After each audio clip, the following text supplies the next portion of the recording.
मी कैलास सोनवणे आपले हार्दिक स्वागत करतो। सुरुवातीला पाहूया 24 तासातील ताज्या घडामोडी। अनुप अग्रवाल यांच्या संकल्पनेतून सहज शिक्षा लर्निंग ॲप्लिकेशनचा शुभारंभ। अमरावती मध्यम प्रकल्पातून पाण्याचा विसर्ग सोडल्याने नदी किनारील शेतकऱ्यांचे नुकसान। जिल्ह्यातील मूकबधिरांच्या विविध मागण्यांसाठी जिल्हाधिकाऱ्यांना देण्यात आले निवेदन। गुरुवारी रात्री झालेल्या मुसळधार पावसामुळे कर्ले शिवारात शेतकऱ्यांची शेती गेली वाहून। आणि सर्व वाहन चालकांना कल्याणकारी महामंडळामध्ये समाविष्ट करून घेण्याची मागणी। आता बातमीपत्र विस्ताराने। भाजप धुळे शहर विधानसभा क्षेत्र प्रमुख अनुप अग्रवाल यांच्या संकल्पनेतून धुळे शहरातील जोरा सिटी हायस्कूल येथे सहज शिक्षा लर्निंग ॲप्लिकेशनचा शुभारंभ पालक व विद्यार्थ्यांच्या हस्ते करण्यात आला। भाजप शहर विधानसभा क्षेत्र प्रमुख अनुप अग्रवाल यांच्या संकल्पनेतून सहज शिक्षा लर्निंग ॲप्लिकेशनचा शुभारंभ धुळे शहरातील जोरा सिटी हायस्कूल येथे पालक व विद्यार्थ्यांच्या हस्ते शुक्रवारी करण्यात आला। सर्व विद्यार्थ्यांसाठी मोफत असलेल्या या ऑनलाईन ॲप्लिकेशनचा खर्च अनुप अग्रवाल स्वतः उचलणार आहेत। त्यांनी स्पष्ट केले की या ॲपच्या माध्यमातून सर्वसामान्य कुटुंबातील विद्यार्थ्यांना ऑनलाईन प्लॅटफॉर्मवर अभ्यास करणे सोपे होईल आणि कुटुंबियावरचा आर्थिक भार कमी होईल। या उपक्रमाचा सर्व विद्यार्थ्यांना लाभ मिळावा यासाठी त्यांनी सक्रिय सहभाग घेतला पाहिजे। शिक्षण क्षेत्रातील हा उपक्रम धुळे शहरातील एक नवीन युग सुरू करण्याच्या दिशेने एक महत्त्वाचं पाऊल आहे। यावेळी प्राध्यापक CA प्रकाश पाठक, नामसेन बोरसे, भीमसिंग राजपूत, पावरा सर, विशाल अमलापूरकर, संतोष अग्रवाल, महिला मोर्चा जिल्हाध्यक्ष वैशाली सिरसाट, युवा मोर्चा प्रदेश उपाध्यक्ष रोहित चांदोडे, प्रमिला जाधव आदी उपस्थित होते। आणि आज तो ॲप आपण चालू करत आहोत। 5वी ते 10वीच्या विद्यार्थ्यांसाठी हा ॲप आहे आणि या ॲपच्याद्वारे विद्यार्थ्यांमध्ये जो शाळेतून आल्यानंतर रिव्हिजन होत नाही किंवा ट्युशनला गेल्यानंतर ट्युशनमध्ये तो अभ्यास करतो का नाही हे पालकांना माहीत होतं, परंतु या ॲपमध्ये जर विद्यार्थ्यांनी एखादा धडा शिकला तर त्याचं रेकॉर्डिंग त्याच्यात असतं, तर त्या पालकांना हेही समजेल का आपला विद्यार्थी त्या धड्याचं शिक्षण त्यांनी घेतलं का नाही। त्याच्यानंतर लहान मुलं जेव्हा घरी येतात हातातनं पालकांच्या हातातनं मोबाईल घेऊन घेतात आणि गेम खेळतात, तर या ॲपमध्ये व्हिडिओजद्वारे आणि ग्राफिक्सद्वारे शिक्षण दिलं जाणार। तर विद्यार्थ्यांचं ते जे व्हिडिओज खेळतात त्याच्यापेक्षा ते ॲप बघते आणि ॲपला मागं बॅकग्राऊंडला ब्लॅकबोर्ड आहे आणि फक्त एक शिक्षक तो शिकवतो। तर आता जसं मुलं बसतात शाळेत गोंधळ होतो, विद्यार्थ्याचं लक्ष जात नाही, तिथं एक शिक्षक आणि एक ब्लॅकबोर्ड असल्याचं आपल्याला त्यांच्या डोळ्यांवर पण ताण पडणार नाही आणि त्यांचं लक्ष पूर्ण अभ्यासाकडे असेल, कारण की एकच शिक्षक आणि तो एकटा त्या घरात बसून तो शिक्षण घेत असतो, आजूबाजूचा नॉईज राहत नाही।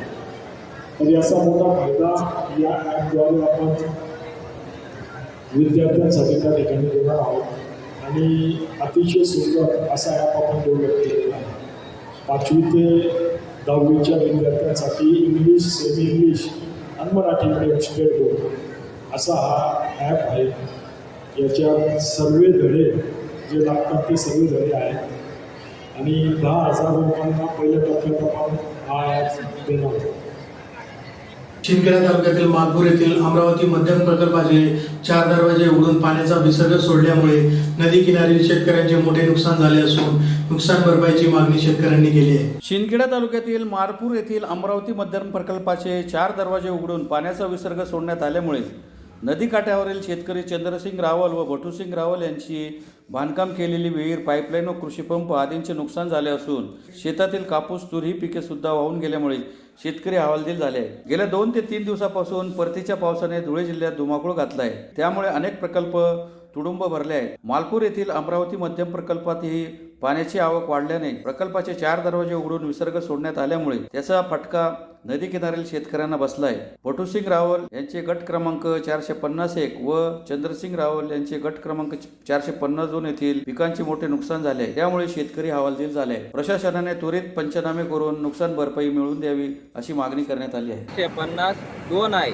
आणि माझ्या क्षेत्रात आहे ना इथं पूर्ण तूर लावलेली होती, पण या धरणवाल्यांनी एक दिवस पहिले गाडी फिराई आणि गाडी फिरायसन बी यशने रातले पाणी सोडं नाही आणि दुसरा दिवसभर पाणी सोडं नाही आणि दिवसभर पाणी सोडल्यानंतर यशने रातले बेरातले पाणी जास्त एकदम म्हणजे प्रमाणपेक्षा जास्त सोडं आणि बंधारा बी फुटी गया म्हणे 50 फूट विहीर पण पूर्ण गुंजाई गई आणि आई जे क्षेत्र आहे तोर ते 8 जवळ 2 ते 3 फूटना खड्डा पडीने देखील तुम्ही अख्खा खड्डा यासनी दगडेस ना आई जायले ते याले सर्व जबाबदार आई मालपूर धरण यासने 8 येवाले पाहिजे सकाळपासून फोन करीत तो इंजिनियरले तो वरतेन सांगत ते आम्ही काय करू असं सांगत अशी अरे तुरीनी भाषा करत तो आणि वरतेन सांगत तुम्ही दादागिरी करताच म्हणे मग 8 येवाले याले सकाळना फोन करेले काबर येत नाही वाटे दाखाली यांनी इथलं पाणी कसं काय सोडा आजपर्यंत 2007 मा पाणी सोडत त्यावेळेला सुद्धा एवढं पाणी उंत नाही आणि या वेळेला असं काय या बंधारा त्यावेळेला पण बंधारा होता आणि बंधारा पोडा आणि एवढं नुकसान पूर्ण विहीर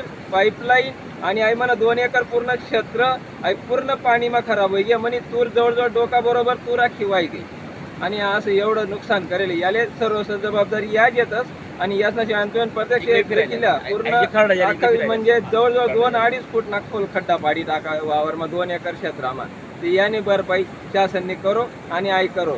बटू सिंग गोविंद सिंग राजपूत मी आमच्या गट नंबर 451 व 452 या क्षेत्रात उभे असून मालपूर डॅमच्या इंजिनियर पियुष पाटील आणि त्यांचे सर्व कर्मचारी यांच्या चुकीमुळे कालपासून यांनी गाडी फिरवली होती पाणी सोडायचं पण यांनी कालही न सोडता रात्री संध्याकाळी 6 वाजेपासून शनी मांडळ परिसरात अतिवृष्टी होत असताना यांनी रात्री 12 वाजेपर्यंत पाणी सोडलं नाही आणि एकदम डॅम ओव्हरफ्लो झाल्यानंतर यांनी एकत्र पाणी सोडल्यामुळे सर्व शेतकऱ्यांचं आमचं नुकसान झालं आहे. आमचं 1.5 एकर कापूस पिकासह वाहून गेला व अर्धा एकर वरचा कापूस आहे तो पूर्ण झोपून गेला व 2 एकर तूर 450 2 मधला 2 एकर तूर विहीर पूर्ण बुजली गेली मोटर गेली सगळं स्टार्टर बिटर सगळं वाहून गेलं पाईपलाईन सुद्धा जमिनीसह वाहून गेलेली आहे. याला सर्वस्वी जबाबदार आपल्या मालपूर डॅमचे इंजिनियर पियुष पाटील आणि सगळे त्यांची टीम याला जबाबदार आहे. यांनी पाण्याचा अंदाज न घेता पूर्ण धरण ओव्हरफ्लो होत नाही तोपर्यंत यांनी पाण्याचा विसर्ग केला नाही आणि ओव्हरफ्लो झाल्यानंतर यांनी विसर्ग केल्यामुळे एवढं प्रचंड नुकसान इथं झालेलं आहे. शासनाने आम्हाला बंधारा बांधून दिला होता पूर्ण बंधाऱ्याचं पूर्ण नुकसान झालेलं आहे. या बंधाऱ्याच्या नुकसानीचा सुद्धा जबाबदार हे डॅमचे सर्व कर्मचारी आहेत. त्यांच्यावर शासनाने कडक कारवाई करून या बंधाऱ्याची दुरुस्ती करून शेतकऱ्यांना योग्य ती भरपाई द्यावी अशी मी शासनाला हात जोडून विनंती करतो. धुळे जिल्ह्यातील मूक बधिरांच्या विविध मागण्यांसाठी धुळे जिल्हा मूक बधिर असोसिएशन तर्फे जनजागृती मोहीम रॅली काढीत जिल्हाधिकाऱ्यांना निवेदन देण्यात आले. धुळे जिल्ह्यातील मूकबधिरांच्या विविध मागण्यांसाठी धुळे जिल्हा मूकबधिर असोसिएशनतर्फे जनजागृती मोहीम रॅली काढीत जिल्हाधिकाऱ्यांना निवेदन देण्यात आले. निवेदनात म्हटले आहे की धुळे जिल्हा मूकबधिर असोसिएशन धुळे ही संस्था गेल्या 11 वर्षापासून मूकबधिर बांधवांसाठी विविध कार्यक्रमांचे आयोजन करते. जसे की क्रीडा, नाट्य, सामाजिक, सांस्कृतिक असे कार्यक्रम आयोजित करून मूकबधिरांच्या शारीरिक व मानसिक प्रगतीसाठी प्रयत्नशील असते. तसेच त्यांच्या आर्थिक व सामाजिक विकासासाठी नेहमीच प्रयत्नशील राहील. मूकबधिर बांधव यांच्यातील कलागुणांना वाव देऊन तसेच शैक्षणिकदृष्ट्या त्यांचा विकास करून समाजात त्यांना सामान्य लोकांसारखेच मानाचे स्थान मिळवून देणे हे संस्थेचे ध्येय आहे. त्यामुळे धुळे जिल्ह्यात खासगी आस्थापनात मूकबधिरांसाठी 2 पुरुष व 2 महिलांकरता जागा राखीव ठेवण्यात याव्या. दिव्यांग कायदा 2016 नुसार प्रत्येक स्वराज्य संस्था तसेच शासकीय विभागाने शासनाने 5% इतका निधी खर्च करणे बंधनकारक आहे. त्यानुसार जिल्ह्यातील महानगरपालिका, नगरपालिका, जिल्हा परिषद, पंचायत समिती, ग्रामपंचायत यांच्याकडील दिव्यांग 5% निधी दरवर्षीप्रमाणे निधी खर्च करण्यात यावा. जिल्ह्यातील मूकबधिर महिला भगिनींसाठी दिव्यांग कल्याण 5% निधीतून शिलाई मशीन वितरित करण्यात यावे.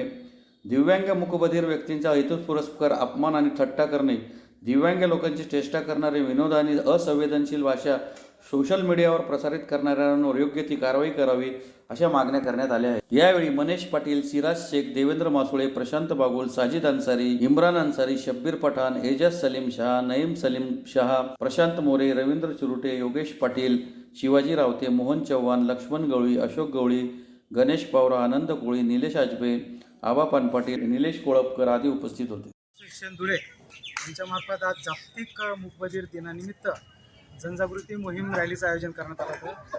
मी या संघटनेचा कायदेशीर सल्लागार ॲडव्होकेट उमाकांत गोडराज यांच्या प्रमुख मागण्या ज्या होत्या त्या मागण्या आम्ही निवासी जिल्हाधिकारी गावंडे साहेबांना भेटून निवेदन दिलं आहे.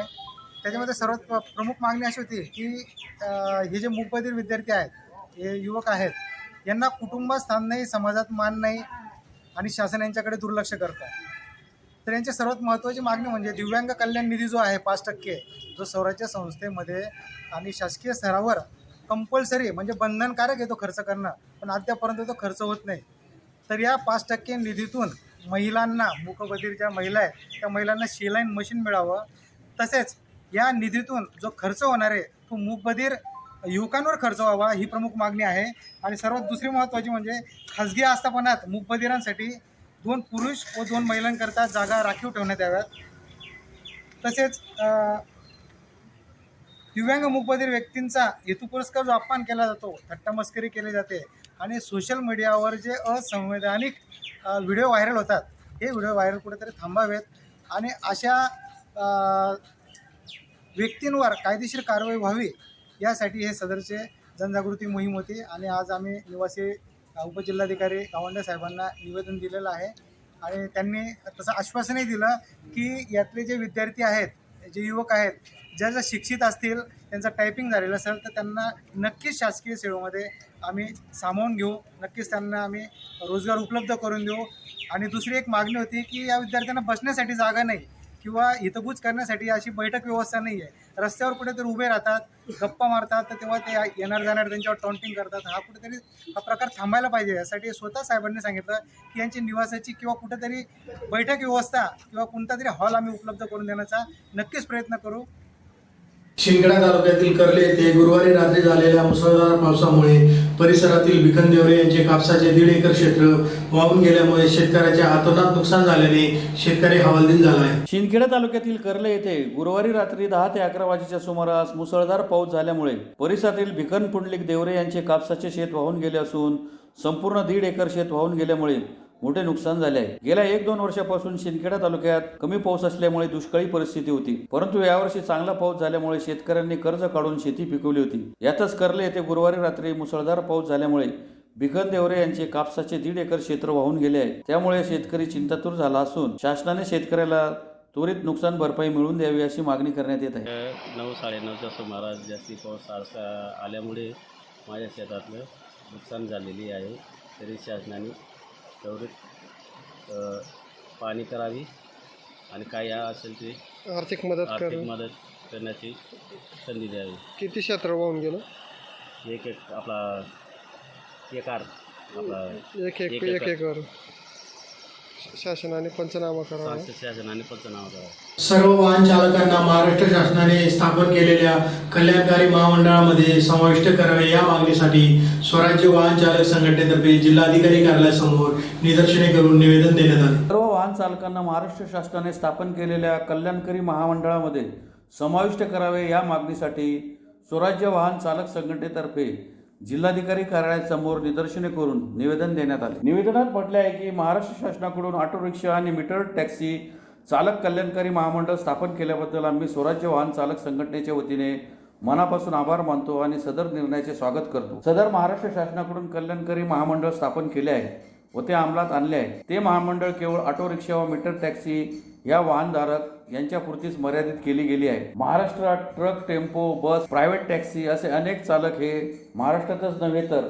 संपूर्ण भारतभर फिरून देश सेवा करत आहेत. यामध्ये माल वाहतूक करणारे वाहन चालक महाराष्ट्र राज्यातून दुसऱ्या राज्यात फळ, भाजीपाला, किराणा, मेडिकल साहित्य अशा अनेक प्रकारच्या जीवनावश्यक वस्तू आपल्या स्वतःच्या जीवावर उधारून वाहन चालवत राज्य व देशातील सर्व नागरिकांपर्यंत सर्व जीवनावश्यक वस्तू पोहोचत राहतो. अशा प्रकारे चालक राज्यात व देशात दळणवळण करून राज्याची व देशाची आर्थिक बाजू मजबूत करण्याचे काम करत आहे. चालक कुटुंबापासून दूर राहून रात्रंदिवस रोडवर आपल्या देशातील प्रत्येक नागरिकांच्या मूलभूत गरजा भागवतो. त्यामुळे चालकास देशातील आंतरिक सैनिक असे संबोधित केले जाते.